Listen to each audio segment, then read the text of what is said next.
very much for your extreme patience. I just want to sincerely appreciate all of you from various media outlets who have spent almost the whole day today to wait for this occasion to happen. And I just want to sincerely apologize, but also thank each and every one of you for your patience, especially those of you from Papua New Guinea.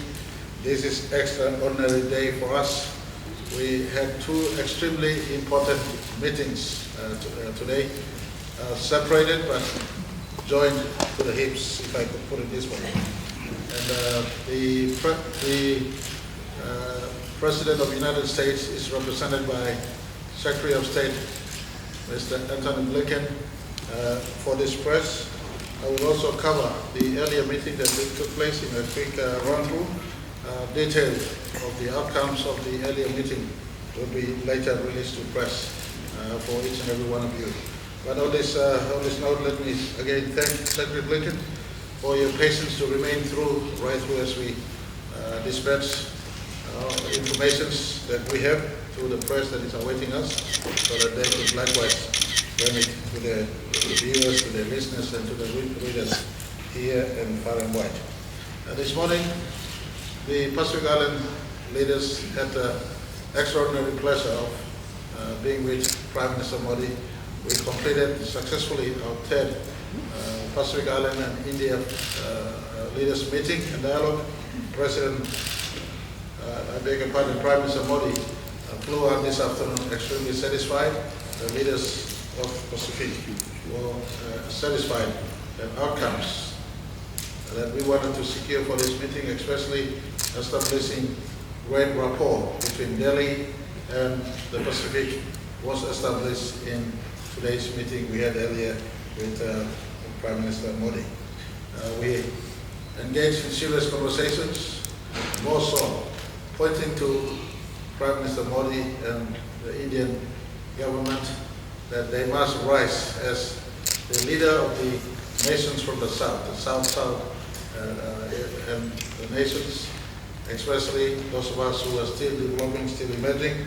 He went away knowing that he has a role to play, especially in mobilizing Indian technology, Indian capacities to help, and he himself also did pledge support to the small Pacific Island nations, solar energy solution, for instance, desalination solutions, also his response to climate change upkeep.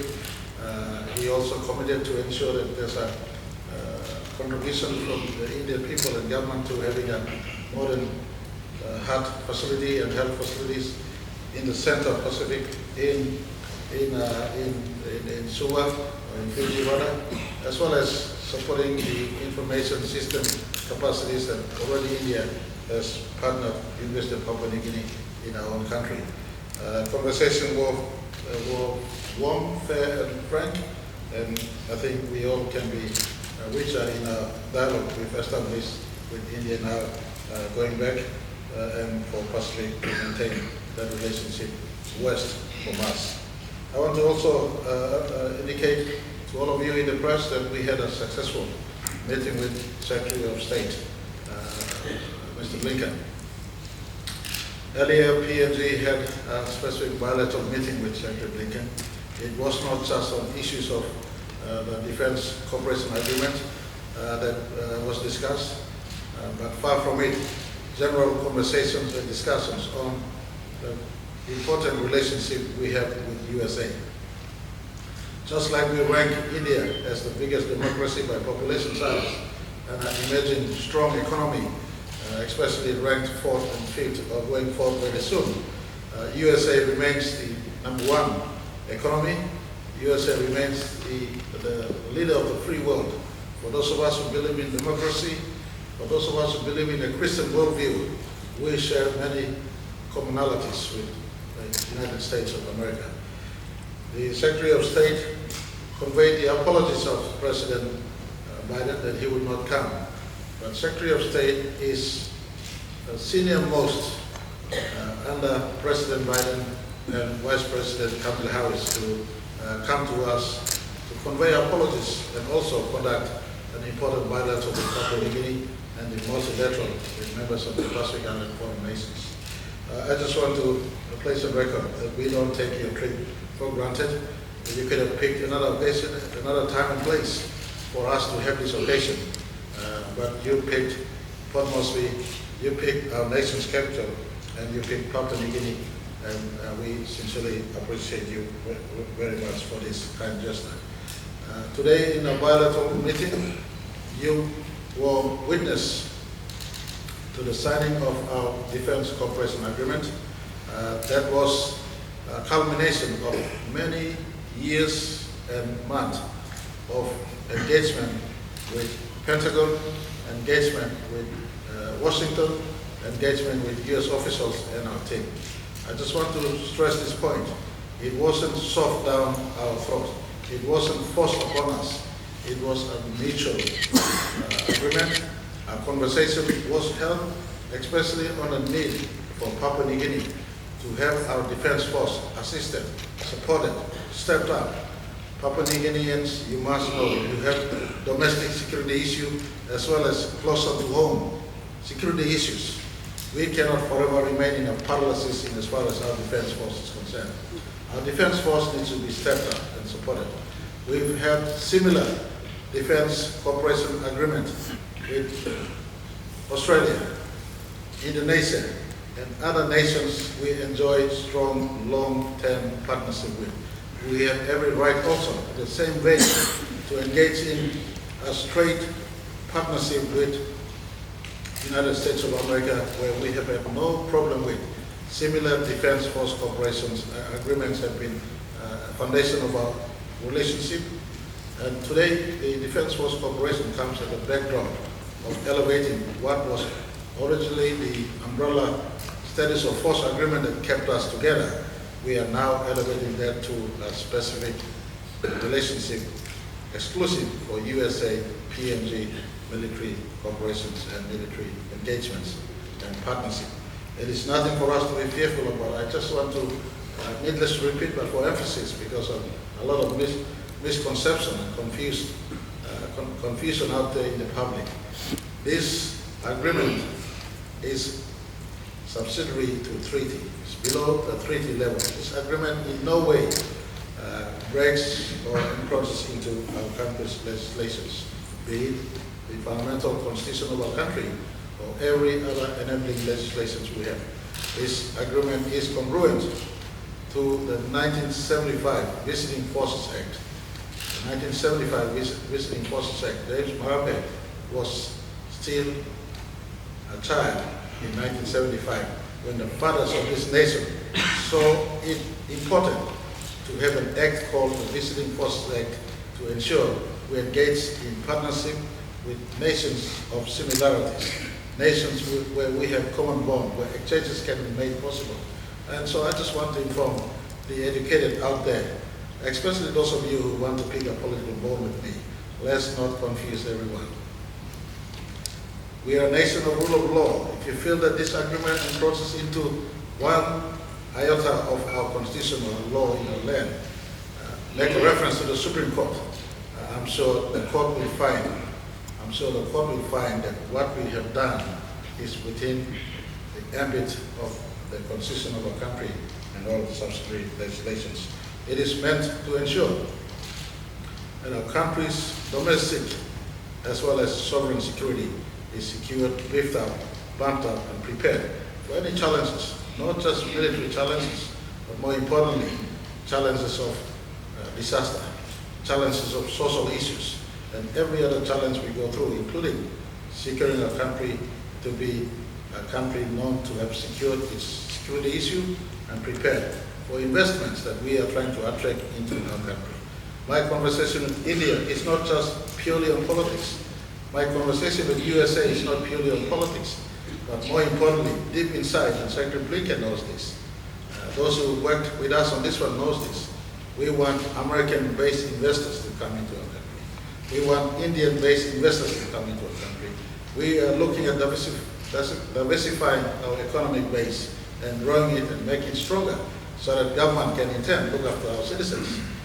That is foundationally not so today because of the weak security structure we have in our country. Strengthening our defense force, strengthening our police, strengthening our court system, ensuring that our democracy is secured is a key foundational interest of the state to ensure our country is secure. It is in this vein that we are in partnership with the biggest democracy on the face of planet Earth. And I just want to encourage our people, please don't think that something suspicious or funny is behind this. It was a work over many years that has culminated into a 6-month robust conversation between Port Moresby and Washington, or again in Washington, our own military head office here and our foreign affairs head office here, as well as the Pentagon and Washington offices. Today is a result of many weeks, months, and years of work. And I will be making available to the public as we complete the due process of key documents to be made known to public in the very near future, possibly in days. This agreement will be made public to everyone, for all of us to understand. The United States of America is always transparent on matters that is of importance to the public. They too, I would believe, and I would like to speak for Secretary Blinken, but they too will make known to public their own country. They have a duty to report back to their country the agreement that we've signed. And for matters of transparency, both the people and citizens of Papua New Guinea, people and citizens of USA will know exactly what we've signed. I just want to conclude by saying what we signed does not encroach or affect, rather, Papua New Guinea's own relationship we have with other nations we trade with, or we have relationship with, be it military or government-to-government relations, period. It does not affect whether you're China, or Australia, or United Kingdom, or Japan, or India, or any other nation for that matter. This agreement does not in one way, shape, and form stop Papua New Guinea from continuing on doing business with those we do business with. So I just want to inform everyone, have a bit of understanding that your government is in the business of securing your future and your economic future as we work upon these matters. Other matters were discussed with Secretary Blinken on behalf of President Biden. Pacific Islanders raised continued issue on the climate change, our energy insecurity, our greater resource security in the region. You would have been informed earlier that we did sign a subsidiary agreement called the SIP Waiver Agreement that secures PNG's maritime borders and our resources found in our seas. That sort of conversation was also held in the Pacific Island Leaders Meeting, the concern of theft of our resources and the security of our seas. All conversation made, Secretary Blinken was very generous with his time and ears. He sat through, listened to all conversations, made a reply. But a substantial part of Pacific Island and USA engagements were put to a work in progress mode, and we will arrive in Washington in September of this year, hopefully for a substantial progress where the United States is making a greater commitment to respond to some of the key development challenges we face in the region, including the climate change issues and the other insecurity issues that go with it. Well, there's no doubt, Secretary Blinken, I have not stolen your thunder. There's enough space for you. I just allow you to sort of introduce. We can go through some of the discussions that we held, and you can join up. And we'll take a few questions and that's it. Prime Minister, thank you so much. And I fully endorse everything you said. And you can speak to me because you do it so eloquently. And I can only fully agree with everything that you said. But thank you. Thank you for the incredibly warm reception, and thank you for the incredibly productive day, both on a bilateral basis with the United States and Papua New Guinea, but also with all of our regional partners, discussing and making progress on issues that are critical to our shared future. There is an old Hawaiian saying that translates loosely to united to move forward. And I think that's the spirit in which we all came together today as Pacific nations. Our partnership is crucial to how we deliver for our people, how we meet their needs and aspirations, and advance our common vision for the region. one that is free and open, connected, prosperous, secure, and resilient. Or, as your 2050 strategy for the Indo-Pacific continent puts it, a resilient Pacific region of peace, harmony, security, social inclusion, and prosperity that ensures all Pacific peoples can lead free, healthy, and productive lives. It is a powerful, positive ambition that we share. At this forum, we've built on the momentum from the first U.S.-Pacific Island Summit last fall. There in Washington, President Biden pledged to open a new era in our partnership, one of mutual respect, trust, and benefit. As I had an opportunity to tell the Pacific leaders at our meeting today, over the past year, the United States has been listening to you, engaging with your governments, working to deliver on our summit announcements that align with your broader vision. And together, we've made considerable, tangible progress on many of the commitments in a short period of time. Together, we are supercharging our climate action. Today, I announced that the United States will support the PIF in standing up the new Pacific Resilience Facility. This Pacific-owned, Pacific-led solution will drive investment into climate adaptation and resilience in frontline communities. Together, we're boosting our vital security relationship to ensure that the Blue Pacific remains a place of peace and prosperity. The Prime Minister and I just signed, as he mentioned, 2 agreements which will boost cooperation between Papua and Guinea Defense Forces and the U.S. Coast Guard, help build up the Defense Forces' capacity, and help combat illegal, unreported, and unregulated fishing. Together, we're driving progress to expand trade, investment, and business initiatives that can lift up all communities. In Papua New Guinea specifically, we're working with Congress to provide over $45 million in new programs on sustainable and inclusive development, public health, and energy security. And later this year, the Department of Commerce will lead a first ever U.S. business delegation to Pacific Island countries to explore opportunities in energy, transportation, in healthcare, tourism, and telecommunications. Together, we're modernizing and enhancing the Compacts of Free Association. These are the bedrock of U.S. engagement in the Pacific. We just signed our agreement with Palau today in this room, and I'm grateful to President Whipps for his partnership. Tomorrow, we'll sign our agreement with the Federated States of Micronesia, and I look forward to finishing negotiations with the Republic of the Marshall Islands soon to ensure that this arrangement reflects the realities and the challenges of our time.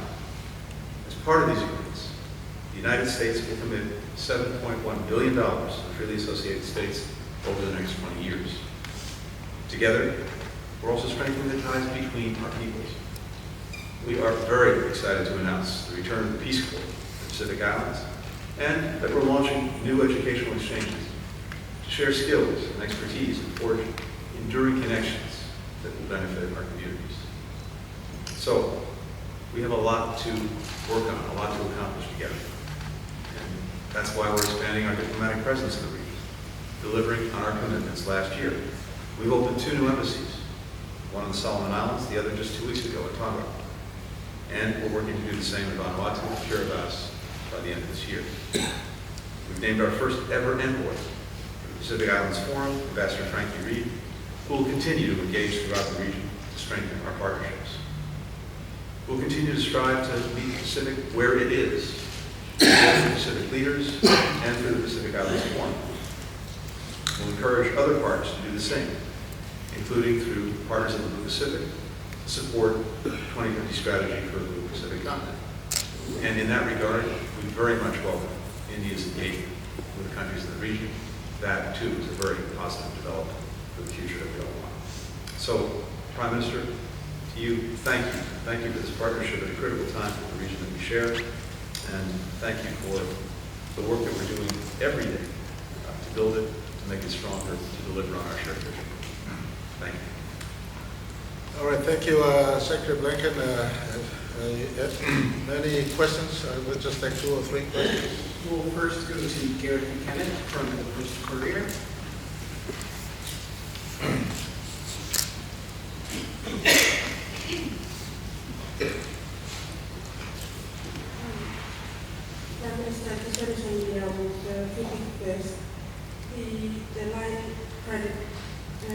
The line credit program with India and Papua New Guinea. what the 100 million, will it be extended or was it extended?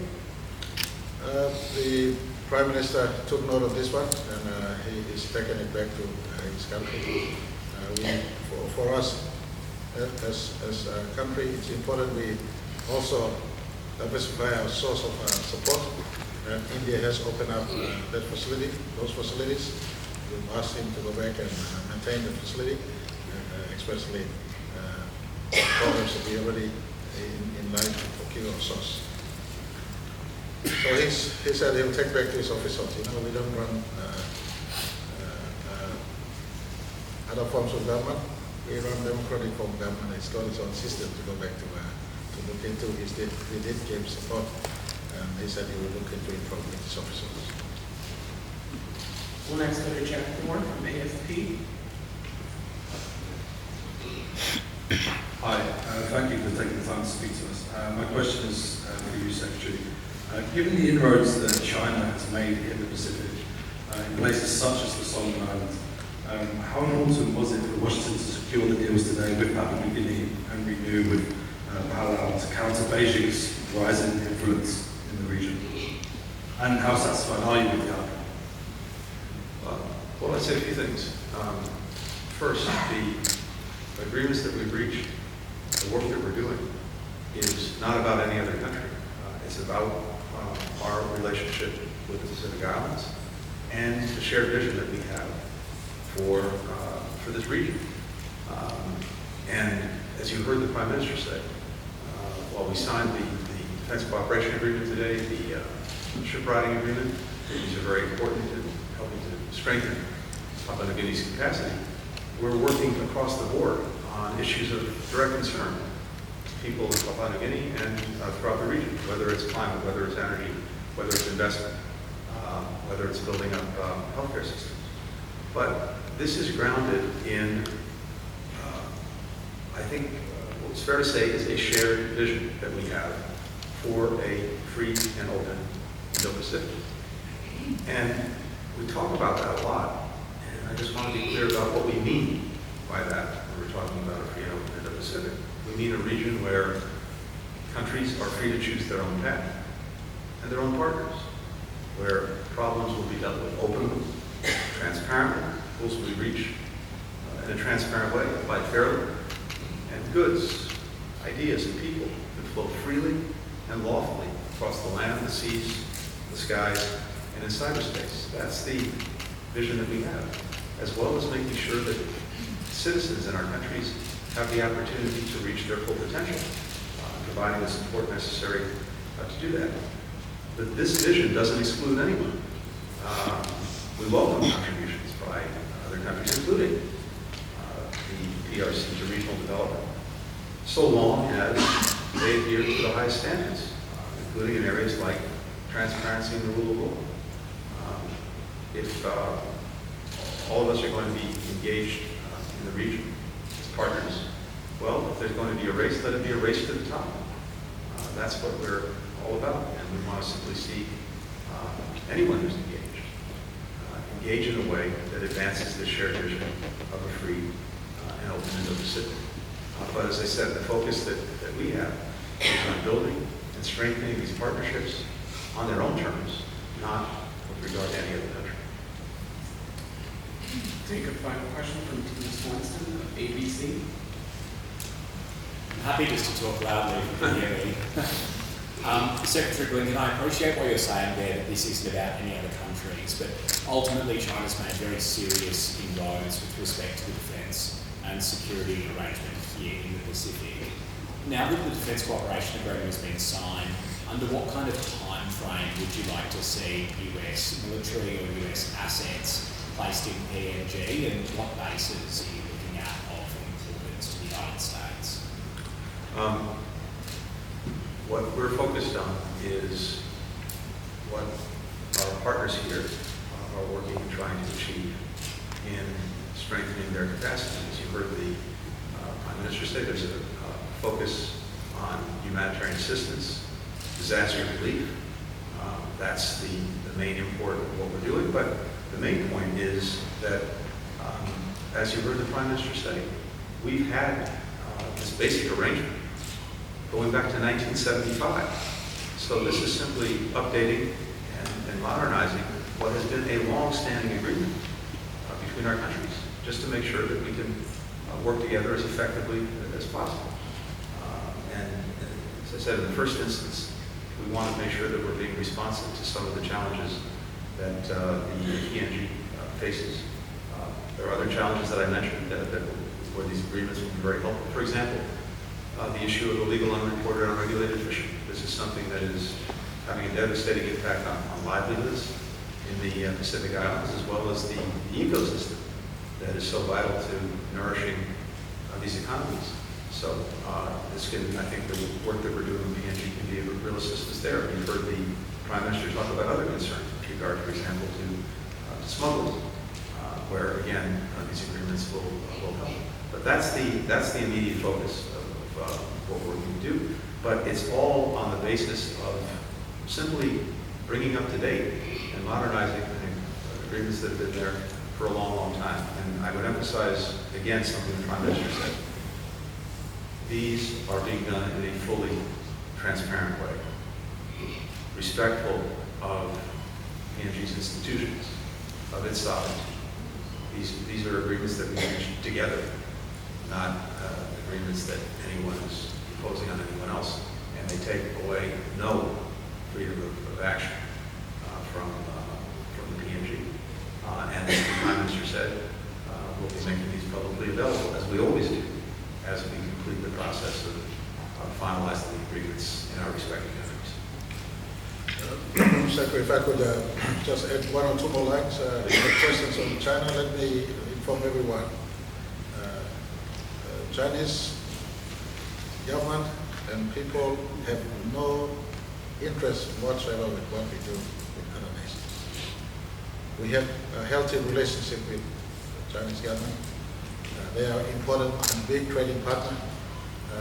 When we were moving into finalizing this agreement, we did not need to tell everyone else what we were doing, but they've given assurance to us in our conversations that we have every right to engage with USA as much as we can with them.